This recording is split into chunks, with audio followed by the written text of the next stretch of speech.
那你都不天的地方。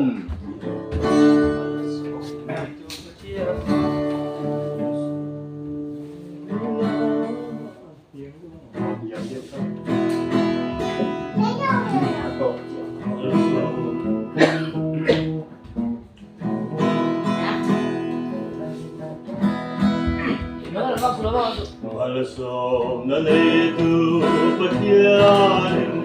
Litin na minabur amosong ate Awa awang ay kalawalisi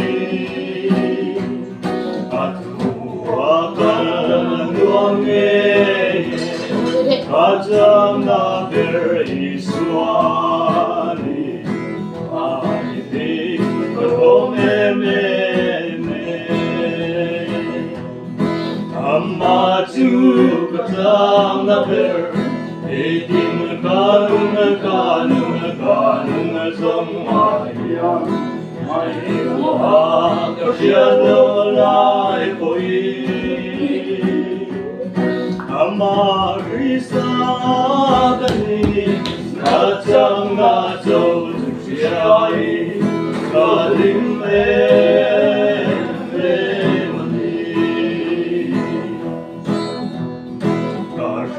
Loni tamdagato Atananing galoni mo Mase prima karing lenlegya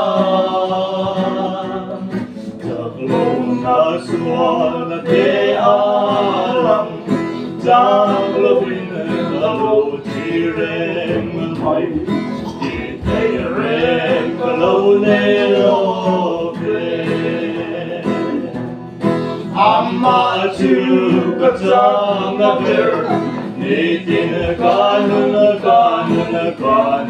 song hayang May buha kasyalo alay poi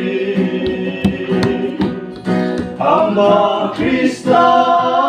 kani Natang na châu tu siyay Kalim